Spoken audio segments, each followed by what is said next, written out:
Guys, welcome back to my new blog. তো সকাল সকাল ব্লগটা শুরু করে দিয়েছি। আমাদের লিও পাপা অনেকক্ষণ হয় ঘুম থেকে উঠে পড়েছে। এখন এই যে নিচে চলে গেল দাদার সাথে খেলতে। দাদা এখানে ফুটবল নিয়ে আবার পাম্পার নিয়ে এসছে একটা, ফুটবল পাম্প করতে। আর অমনি ও চলে গেল দাদার সাথে, ও নাকি ফুটবলে এখন খেলবে এখানে। তো এদিকে সকালে চা করে নিলাম, তারপর রেডি হয়ে নিলাম। আজকে যাব বাপের বাড়িতে, অনেক দিন হয় যাওয়া হচ্ছিল না, তো তাই ভাবলাম গিয়ে একটু ঘুরে আসি। তো সামনে রাসমেলা তো মিস করা যায় না, তাই ভাবলাম যাই, দুদিনের জন্য ঘুরে আসি, বেশি দিন থাকবো না। তো বলে আমরা এই যে রেডি হয়ে নিয়েছি ফাইনালি। লিওর পাপা যাচ্ছে না, আমরা তিনজনই যাচ্ছি, লিওরিক আর আমি। তো সকাল সকাল চান টান সেরে রেডি হয়ে নিয়েছি। এখন পাপা চাচ্ছে একটা চকলেট, একটা দিয়েছি, সেটা আবার পছন্দ হচ্ছে না, আরেকটা চাইছে। তো আমরা এই যে বাসের জন্য এখানে অপেক্ষা করছি, ওর পাপা আমাদের দিয়ে গেল। এখন এই যে আমরা ফাইনালি একটা বাসে উঠে পড়েছি। লিও পাপা দেখতে দেখতে ঘুমিয়েও পড়েছে। এখন এই যে বাস থেকে নেমে টোটো করে বাড়ির পথে রওনা হয়ে গেলাম। বেশ অনেক দিন পর যাচ্ছি, মনটা খুব ভালো লাগছে তাই। তো এখন এই যে বাড়ির সামনে চলেই এসেছি প্রায়। তো সামনে রাস্তাটা ধরে এখন আমরা বাড়িতে চলে যাব। রাসমেলা ঘুরতে এসেছি, দুদিন রাসমেলা ঘুরে তারপর আবার চলে যাব। রিকের এখনও পরীক্ষা শেষ হয়নি, তো সেই জন্য বেশি দিন থাকবো না, জাস্ট দুদিনের জন্য এলাম। তাও আজকে এই যে থাকবো, আজকের দিনটা ঘুরে আসবো রাসমেলা, কালকের দিনটা থাকবো, পরশু দিন আবার চলে যাব। তো সেই জন্য এই যে এখন এই যে আমাদের লিও পাপা ঘুমিয়েও পড়েছে, কখন থেকে ঘুমোচ্ছে, সেই বাসেই ঘুমিয়ে পড়েছিল। তারপর কোলে তুলে এই যে আমরা চলে এসেছি এখন এই যে বাড়ির সামনে একদম। তো ফাইনালি এই যে পৌঁছেই গেলাম। আমাদের পাপা কিন্তু ঘুমিয়েই আছে অনেকক্ষণ থেকে। চলে এসেছি বাড়িতে। তো বাড়িতে যে ঢুকে পড়লাম, এদিকে সকলে মিলে আমাদের দেখে খুব খুশি। আমি কিন্তু ওদের আজকে বলিনি যে আমি আসছি, হুট করে এসেছি সারপ্রাইজ দিতে। তো এর আগে মা বলেছিল যে সামনে তো রাসমেলা, চলে আয়, দুদিনের জন্য ঘুরে যা। লিওর জন্মদিনে তো মা তখন আমাকে বলে এসেছিলো যে আজ দুদিনের জন্য ঘুরে আসিস, সামনে আবার রিকের পরীক্ষা। তো এখন দেখি মা কি রান্না করেছে, আগে খাওয়া দাওয়া করবো। বাড়ি থেকে আজকে কিচ্ছু খেয়ে আসিনি, প্রচণ্ড খিদে পেয়েছে। খালি এক কাপ চা আর একটা বিস্কিট খেয়ে চলে এসেছি। শনিবার তো সেই জন্য নিরামিষ রান্না করেছে মা, পনিরের তরকারি, আলু ফুলকপি দিয়ে ভাজা, বেগুন ভাজা। তো খাওয়া দাওয়া কমপ্লিট করে একটু রেস্ট করে নিলাম। এখন বিকেল হয়ে গেছে, এখন মোটামুটি 5:30 বেজে গেছে। তো মা আমাদের সকলের জন্য চা করে নিয়ে এসছে। তো চাটা খেয়ে আমরা আজকে যাব আবার রাসমেলা ঘুরতে। অনেক দিন থেকে রাসমেলাতে আসার জন্য মনটা কেমন উকুবুকু করছিল, কিন্তু হচ্ছিল না। তো ফাইনালি আজকে যখন এসেছি, আগে রাসমেলাটা ঘুরে আসি, তারপর কালকের দিনটা থেকে পরশু দিন আবার চলে যাব। তো এই যে আমি রেডি হয়ে গেছি, এদিকে মাও রেডি হয়ে গেছে। এখন আমরা সকলে মিলে বেরিয়ে পড়বো। আর লিও পাপাকে একটা টুপি পরিয়ে দিয়েছি, কিছুতেই টুপি পরবে না, টুপিটা বারবার খুলে দিচ্ছে। তো এই যে ফাইনালি আমরা চলে এসেছি এখন রাসমেলার মাঠে, টোটো করে চলে এলাম। এখন এই যে আমরা ভেতরে ঢুকছি। তো অনেক দিন বাদে এলাম আবার রাসমেলায়, প্রায় 1 বছর পর পর। এই রাসমেলাটা না আসলে কিন্তু ভালো লাগে না, হাজার হোক বাপের বাড়ির এলাকার মেলা, তাও আবার এত বড়, না গেলে কি হয়। তার মধ্যে আবার ছেলের সামনে আছে পরীক্ষা, সেই চিন্তা করে এই কদিন আসছিলাম না। কিন্তু দেখলাম মাঝখানে যখন 2 দিন ছুটি পড়ে গেল, শনিবার আবার রবিবার, তো ভাবলাম যাই মেলাটা ঘুরেই আসি। তারপর ছেলেও অনেক দিন থেকে যেতে বলছে যে চলো আমরা রাসমেলায় যাই। অনেক দিন হয় শুরু হয়েছে রাসমেলা, প্রায় শেষের মুখে এখন, আর হয়তো 1 সপ্তাহও নেই, মোটামুটি আর 4-5 দিন রয়েছে। তো তার জন্য ভাবলাম যাই ঘুরে আসি। 2টো পরীক্ষা হয়ে গেছে ছেলের, আর 2টো বাকি আছে। তো এই যে ফাইনালি আমরা চলে এসেছি। প্রথমে ঢুকতেই কি সুন্দর একটা গাড়ির দোকান, বাচ্চাদের ছোট ছোট জিপ গাড়ি, খুব ভালো লাগছিল গাড়িটা। তো এখানে দাম জিজ্ঞেস করাতে বলল 250 টাকা, আবার আরেক দোকানে বলল 350 টাকা, মানে যে যেমন পাচ্ছে তেমন করে নিচ্ছে। এখানে কিন্তু রাসমেলায় এলে অনেক বার্গেনিং করে জিনিস কেনাটাই ভালো, কারণ প্রত্যেকটা জিনিসের সঠিক দাম নির্ধারিত নেই। এক দোকানে যেটা কম, অন্য দোকানে সেটা অনেক বেশি। এই এক ঐতিহ্যবাহী মেলা আমাদের এই রাসমেলা, কোচবিহারের মদনমোহন বাড়িকে ঘিরে প্রত্যেক বছর হয়ে থাকে এই মেলা।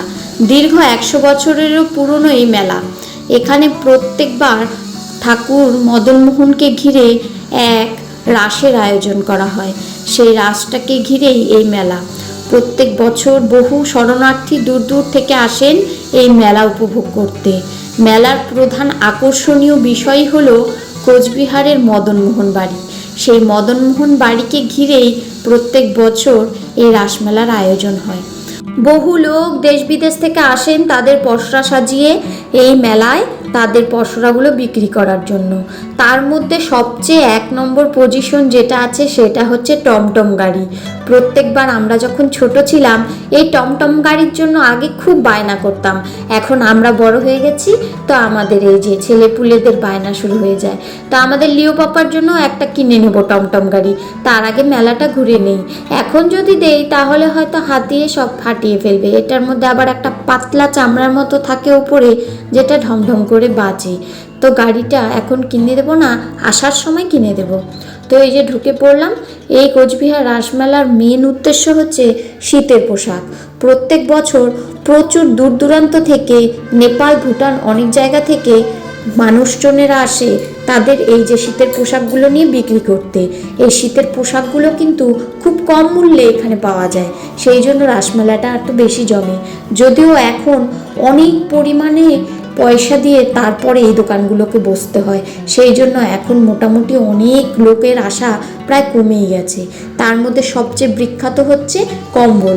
এখন দূর দূরান্ত থেকে খুব সুন্দর সুন্দর ডিজাইনের কম্বলগুলো আসে এই রাসমেলায়, দেখে চোখটা জুড়ে যায়।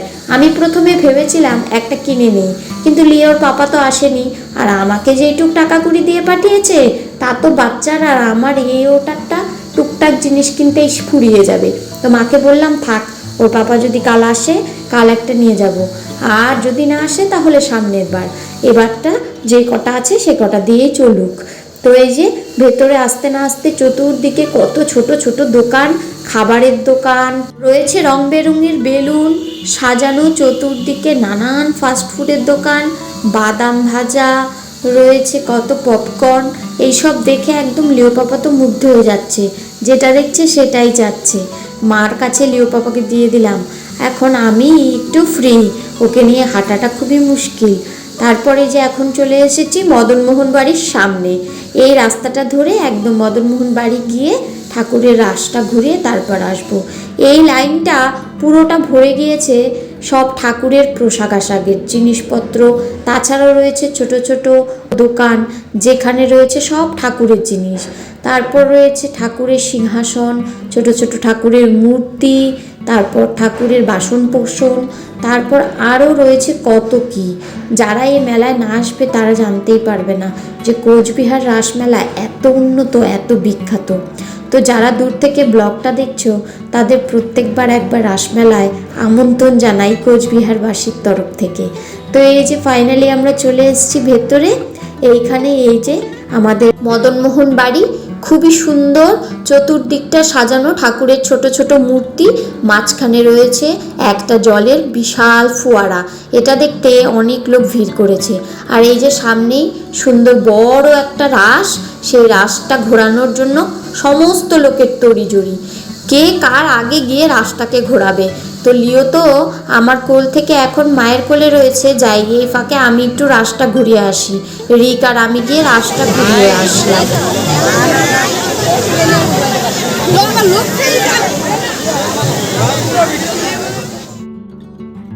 তো এখন এই যে সামনেই দেখো কত সুন্দর ছোট ছোট ঠাকুরের মূর্তিগুলো তৈরি করেছে। এই মূর্তিগুলো সব পৌরাণিক কাহিনীকে ভিত্তি করে, রামায়ণের কাহিনীকে ভিত্তি করে সব মূর্তিগুলো গড়ে তোলে প্রত্যেকবার, আর খুবই ভালো লাগে দেখতে। তো এইটা হচ্ছে ছোট একটা পাশেই মায়ের মন্দির। আর এখন এদিক দিয়ে ঢুকে কত সুন্দর সুন্দর চিত্রণ, তারপর এখানে রয়েছে অনেক ছোট ছোট হাতের কারুকার্য। ছোট ছোট বাচ্চা থেকে বড় সকলেই তাদের কারুদক্ষতা এইখানে প্রতিষ্ঠা করে প্রত্যেকবার এখানে সাজিয়ে দেয়। আর এখানে সুন্দর সুন্দর সবাই তাদের নিজের হাতের কারুকৌশল সাজিয়ে এখানে উপহার দেয় এই মেলা কমিটিকে। তারপর এখানে সমস্ত জিনিসগুলোকে সাজিয়ে দেওয়া হয়, প্রত্যেকের নাম, ছবি, ঠিকানা সমস্ত কিছু দিয়ে দেওয়া হয়। তো এই যে এখানে একটা কি সুন্দর পুতুনা রাক্ষসী বানিয়েছে, এটা কিন্তু মাটি দিয়ে বানিয়েছে। তারপর এই যে রাধাকৃষ্ণের ছবি, এটাও খুব সুন্দর হয়েছে। আবার কেউ একটা বানিয়েছে সুন্দর রাজমহল, রাজমহলটাও সুন্দর হয়েছে। তারপর ছোট একটা মদনমোহন বাড়ির মতো দেখতেই আরেকটা ইস্কন মন্দির বোধহয় ওটা। ছোট ছোট আর্টগুলো, জিনিসগুলো খুবই ছোট, কিন্তু খুবই মনে লাগার মতো। তো এখানে একটা দেখো কি সুন্দর হরিণও তৈরি করেছে, কিন্তু হরিণটা কিন্তু দেখতে অনেকটা সিংহ স্টাইল, খুব সুন্দর হয়েছে কারুকার্যগুলো। এটা হচ্ছে সিংহারন। আর তারপরে ছোট ছোট কি সুন্দর জিনিস তৈরি হয়েছে। আবার এখানে রয়েছে বর্তমান সমাজের কিছু নিঠুর পরিস্থিতিকে ঘিরেও একটা চিত্রকে যেন দিয়েছে, খুব সুন্দরভাবে এঁকে দিয়েছে। তো তারপরে এই যে কি সুন্দর একটা কল বানিয়েছে বাঁশ দিয়ে, দেখো খুব সুন্দর হয়েছে চিত্রগুলো। আবার একটা ছোট্ট রাজবাড়ি, এটা কিন্তু ফেভিকল দিয়ে তৈরি করেছে। আর এখানে রয়েছে ছোট ছোট সুন্দর একটা সাজের মূর্তি।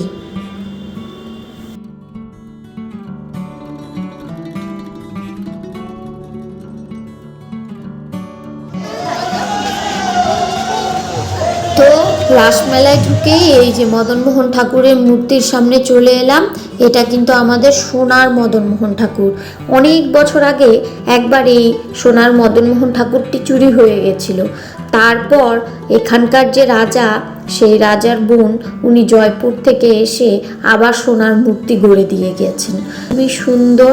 তারপর আশেপাশে রয়েছে কীর্তন, এখানে নাম কীর্তন চলে বেশ 15-16 দিন ধরে। তো প্রত্যেকে এখানে এসে নাম কীর্তন শোনেন, এটাও খুব ভালো লাগে দেখতে। তো আমরা মোটামুটি এখানে 10 মিনিট বসে একটু কীর্তন শুনে নিলাম। তারপর ফাইনালি এই যে বাইরে চলে এসেছি। এখন এই যে লিও পাপার জন্য একটা জুতো নিয়ে নিয়েছি, কিছুতেই পরবে না, ওই তাও একটু চেষ্টা করছি, দেখি যদি পায়ে হয়। তারপরে যে চলে এসেছি মেন মেলার ভিতরে। তো এর আগে একটু ফুচকো খাওয়া হয়ে গেল। ফুচকো খাওয়ার পরে আমরা যে চলে এলাম নাগরদোলার কাছে। এখানে দেখো কত বড় বড় নাগরদোলা এসেছে। প্রত্যেক বছর এখানে নাগরদোলার জন্য বিখ্যাত। নাগরদোলা প্রত্যেকবার 4টা 5টা 6টাও আসে, তো এবার দেখছি পরিমাণটা একটু কম। আর এবার লাইটিংটা আরও বেশি করেছে যেন গতবারের তুলনায়। তারপর রয়েছে ব্রেক ড্যান্স, এ পাশে রয়েছে একটা ছোট গোল নাগরদোলা, তারপর ওই পাশে একটা বড় নাগরদোলা, এই ডান দিকে একটা নাগরদোলা, ছোট ছোট বাচ্চাদের জন্য নাগরদোলা রয়েছে। তো লিও পাপাকে ভেবেছিলাম আগে একটু উঠিয়ে দেই, তারপর দেখলাম না, ও একটু ভয় পাচ্ছে, এত লোকজন, এত চিৎকার চেঁচামেচির মধ্যে ও ভয় পাচ্ছে দেখে ওকে আর উঠালাম না। তারপর রিকের আবার বায়না শুরু হয়ে গেল, ও খাবে আইসক্রিম। তো আইসক্রিম খাওয়া শেষ করে এবার আমরা সামনের দিকে আবার চলে গেলাম টুকিটাকি আরও কিছু জিনিস কিনতে। তো সব জিনিসপত্র কেনা হয়ে গেছে, এখন বাড়ির পথে রওনা হয়ে গেলাম। আবার কাল আসবো, তো সেই জন্য তাড়াতাড়ি করে চলে আসি বাড়িতে। তো আজকের ব্লগটাও এখানেই শেষ করছি। ভিডিওটা ভালো লাগলে অবশ্যই একটা লাইক করো। বাই।